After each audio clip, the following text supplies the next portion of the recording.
video game difficulty, the option given developers to adjust how the game's difficulty will be, generally having like a more balanced state, at least balanced based on developers' aside, because the idea of balance may not actually be balanced, but then generally having more difficult options or easier options. And while this seems like a great idea, especially on paper, there are lots of cases where how it's handled can generally leave a lot to be desired a lot of times. So the general example difficulty modes that games will have will generally be something like an easy mode, sometimes very easy, normal, hard, very hard, slightly above it, and they usually have their own names because some games like, let's just say how Devil May Cry series gives their own names for difficulty modes rather than just calling them easy, normal, or hard. So this whole entire thing where some games want to try and give it its own flavor when it comes to the difficulty naming, which is just kind of a more charm thing and not anything major, but it does present funny stuff, like having a difficulty mode called Dante Must Die is still hilarious to me.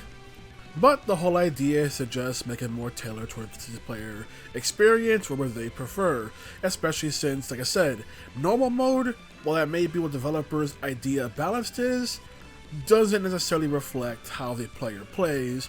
Like for me, especially when it comes to certain entries of the Yakuza franchise, I generally play on hard mode because normal mode is generally too easy in those entries. You just do the entries like Yakuza 3, 4, 5, and 0, typically, and 6. So those entries, normal can be a bit too easy for some people, so they recommend hard mode, but other times you're, let's say, new to a franchise, don't start with hard mode, of course, because if you're not really good at action games, it's generally not one you should really do.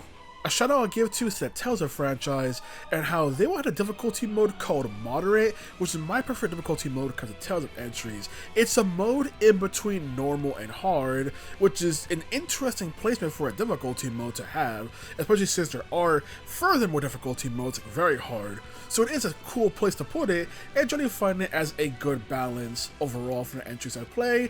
And that's one I generally recommend with going Moderate. But it's cool that there's an extra difficulty mode in between normal and hard, which is just something I don't really see often in games. Now it's Devil May Cry, but also the Bayonetta franchise, where their difficulty will also alter the enemies that show up. The wave of enemies you fight on difficulty will be altered depending on which difficulty you're playing. So higher difficulty is not just playing the game but harder, but you also have entirely new ways of enemies to face. And when it comes to harder modes, let's say Dante Must Die for example, those enemies can even have basically their own version of a double trigger state, making them even more powerful than normal, which is a super cool way of handling difficulty. The fact that higher difficulty modes also just change the wave entirely, which is freaking cool way of handling difficulty, making each mode more unique. And if that wasn't great enough, start with Devil May Cry 4's original PC release. They also added a mode, Legendary Dark Knight. What does that do? It just floods you with a ridiculous amount of enemies to tackle when it comes to pretty much ways of regular mobs, which is freaking super cool thing. That was originally a PC exclusive feature before it got added to the special edition, which got into console, so more players had access to it, which is great. And then later, Devil May Cry 5 special edition also included their own version of Legendary Dark Knight. Just this unique way of doing difficulty mode where it's just about bombarding the player with so many enemies that it gets ridiculous, which is freaking cool. Like, hey, like combat, here's all the enemies in the world, have fun, kiddo. This also goes for the original PC release of Resident Evil 5, which had the No Mercy option for Mercenaries mode, which would drastically increase how many enemies would spawn in. It also increased the amount of points the player needed in order to get a higher rank. And, for final kicker, it could only be played as single player, so you get to face this giant army of enemies by yourself while trying to get the extra high ranks. which was a freaking super cool mode that, just like Devil May Cry 4 Special Edition, later got brought to consoles with newer console ports of the game as well, and also got added in to the PC release of Resident Evil 6 as well, but that one could be done in co-op as well, which was freaking cool because just the chaotic nature of so many enemies coming for the player at once, in Resident Evil 6 case, coming for the players, plural, is freaking cool and insane. It's such a cool with high difficulty mode. That is freaking awesome. Next we have Kingdom Hearts 2 Frontal Mix with critical mode.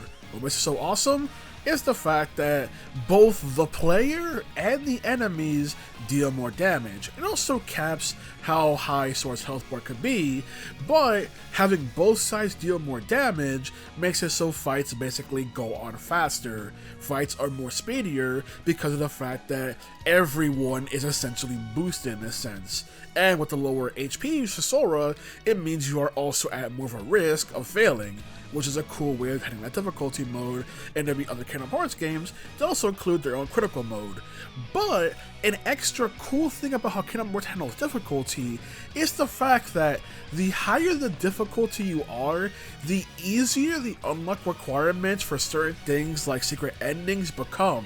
You basically alleviate the post-game stuff you have to do in order to get to stuff like secret endings by making your main game more difficult with the higher difficulty, which is a cool idea, a trade-off for picking a higher difficulty.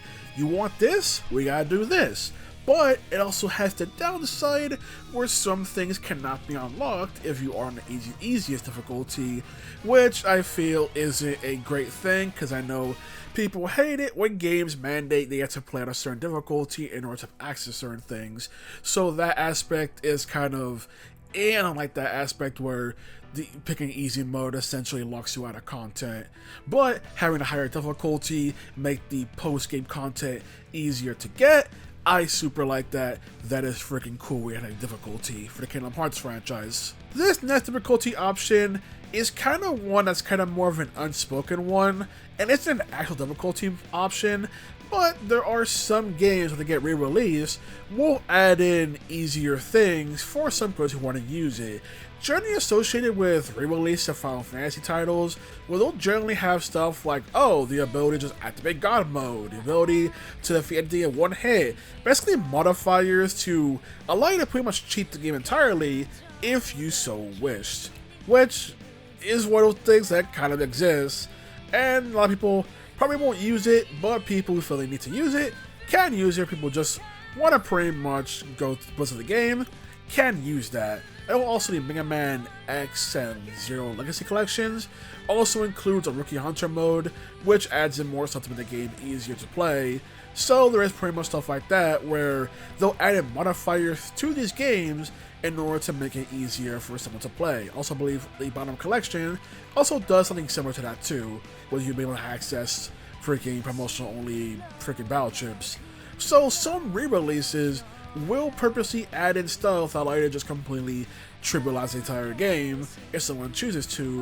Like I said, it's not an actual difficulty mode per se, but it's something that modifies the difficulty of the game. So I'm still counting it. Another cool way of having difficulty is that of The World Ends With You and Neo The World Ends With You, where in that game you have multiple difficulties to select from, but comment that game is handled where the player chooses when they want to handle the random encounters. You can choose when to have them, they aren't forced upon you. But difficulty modes is where things get interesting, where the higher difficulty you put it, the better rewards you get from combat. More experience, more money, rarer drops, better pins you can use for more combat.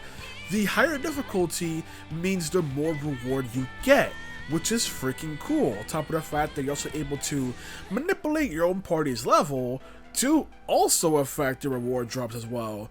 So there's pretty much a system of making your own difficulty in the game with how it functions, but lowering difficulty gives you less rewards, and on easy mode, it could just flat out pretty much half how much experience you get. So there is a whole entire trade-off when it comes to how the game works with difficulty, which is super cool.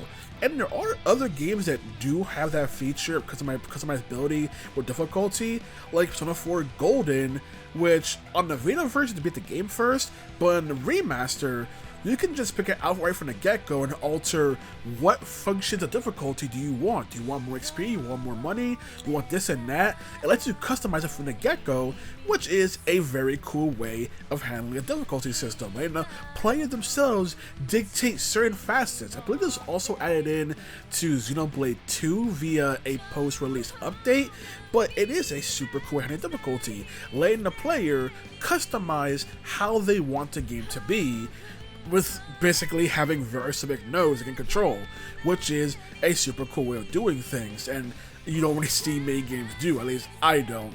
Tell me more. Tell me if there's more that does that. Now for my biggest pet peeve with difficulty modes. My biggest pet peeve is how often the difficulty mode will just be the enemy deals more damage and the player deals less damage. Because that is the most boring way of doing a difficulty mode, and you generally see in RPGs because I guess developers don't really know how to make an RPG more difficult other than just nerfing the player.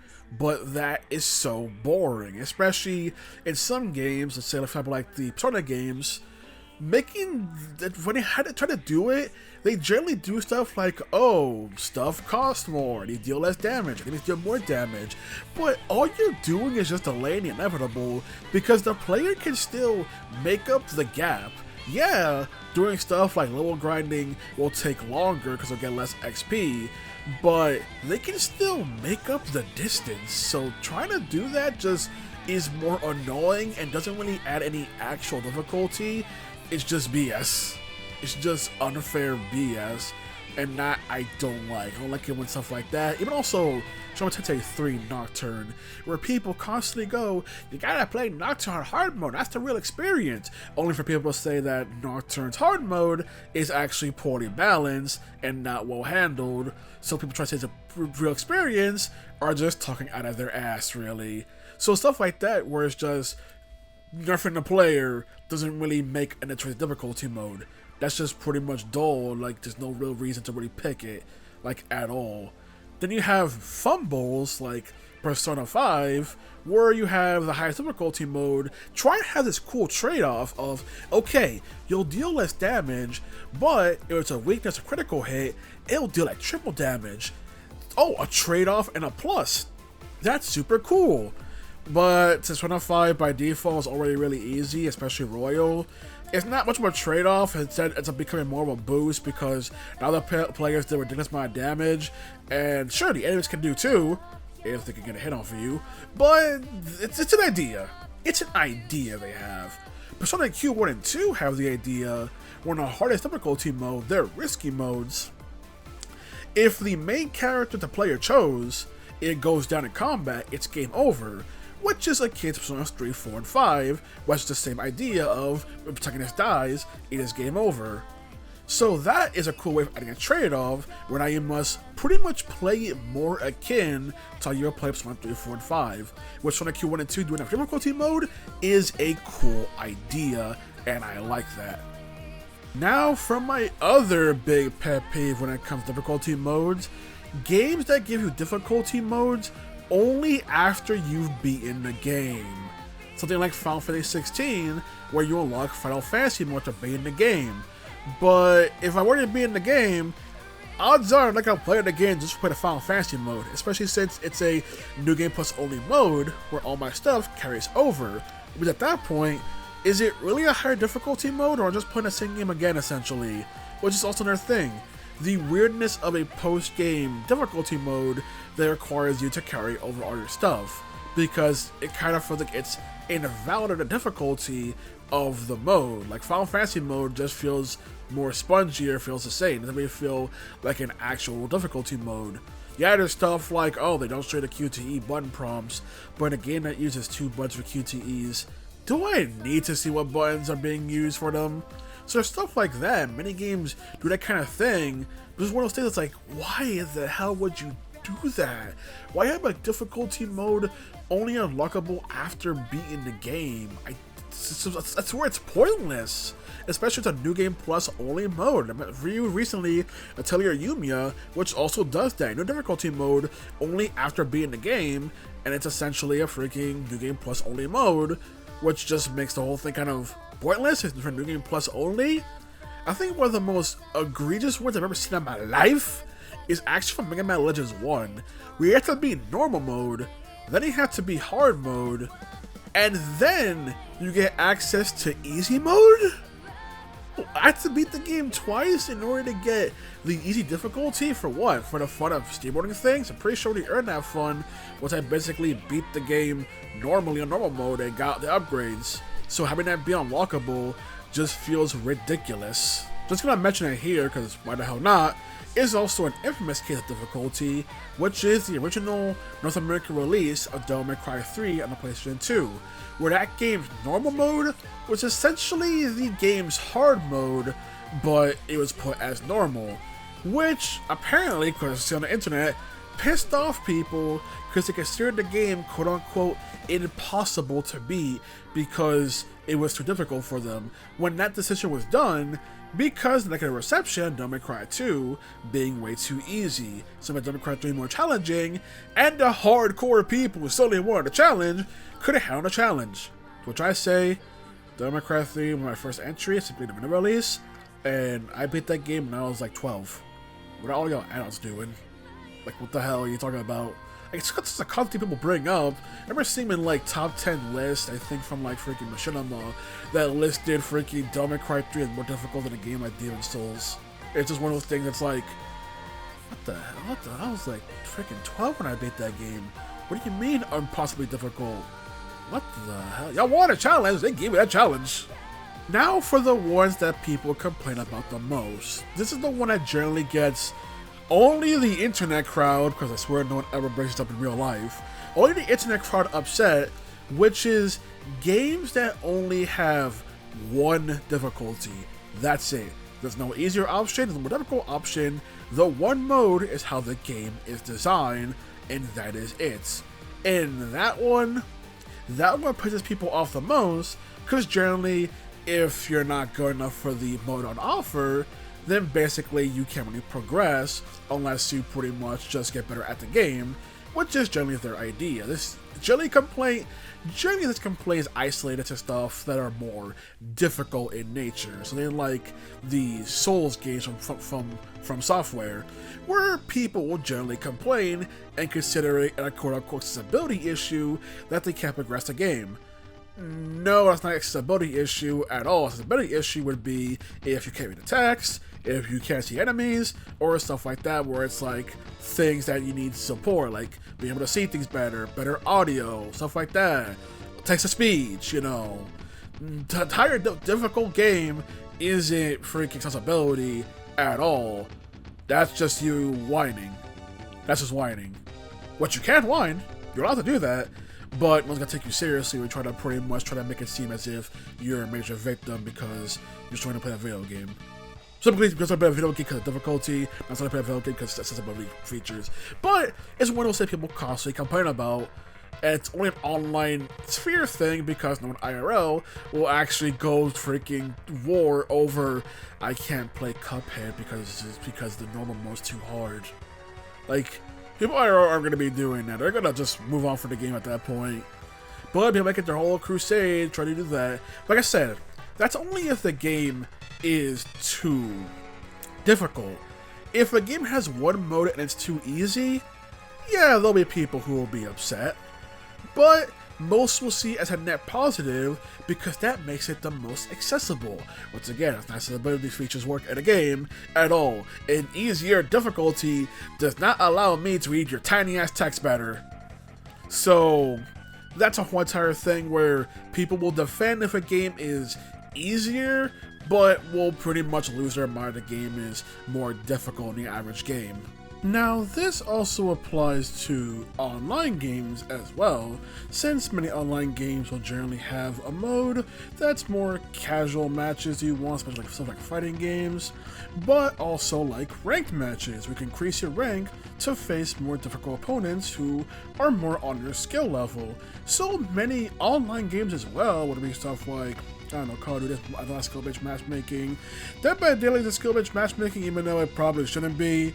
Smash Brothers has like the for fun and for glory, stuff like that. So many games do also have that for online play, where they have a more, this is just for fun, and this is more for the competition. So even online games also will have modes dedicated to having essentially a difficulty select of some kind, which is a cool option for those games. Granted, Dead by Daylight only has the one option, doesn't have a more ranked mode, which it honestly probably should at this point. I'm going to use skill-based matchmaking, to be honest. But it shows how even online games, there is some sort of difficulty select, or even technically like Smash Brothers, technically altering stuff like, oh, no stage hazards, no this, no that, is technically a difficulty select, since, you know, having items and stage hazards does affect the outcome of the match. So there are other ways of difficulty when it comes to online matches and how they go. Final thing I'll mention is Stranger of Paradise and its DLC kind of difficulty modes and how that game handles it, because the base game has easier normal difficulty modes. Alright, you beat the game, you unlock hard mode. Ooh, hard mode gives you access to better loot and stuff. Okay, then you play the first DLC, and that DLC gives you access to Bahamut mode, which is essentially very hard mode, and you must play in that mode in order to progress the DLC storyline, which is like, okay. Then you had DLC 2, which added in Gilgamesh mode, an even more difficult mode that the game required you to play in or to progress to the DLC. And that's when people started realizing how absurd this was getting, to which the developers went, now here's our ultimate form, Lufenian difficulty, which is made to be even more difficult, and like the other two, you must progress in this mode. People who basically played this game on easier or normal mode basically got screwed out of the DLC, because developers essentially expected you to constantly climb higher and higher difficulty modes and fully master the game. There is a backdoor thing added in, which is extra difficulty, which does give you certain buffs to make you more powerful, but also reduces the reward you get for using it, which is the big drawback. But with certain builds in the game, you can take extra difficulty to essentially make a character immortal and just cheese through fights, but it kind of points out the issue if people resort to cheesing the fights, that trying to constantly increase difficulty with each DLC wasn't exactly a good idea at all, especially in a game that already featured an easier normal mode to begin with, but you basically told players when you play that mode to basically go shove off, which does not feel good for anybody whatsoever. So there is a whole aspect when it comes to it with that mode. But yeah, Stranger of Paradise is a unique case with difficulty, where the main games that have the issue, it's when you get to the DLCs that's the issues start arising because of difficulty and how they want to essentially play the game. So yeah, leave it off on that. That's all I gotta say. Alright then, good day, play games at whatever difficulty you want. Don't let anyone shame you. If someone shames you for trying to play the difficulty, tell them to shut up, because you're playing games and having fun.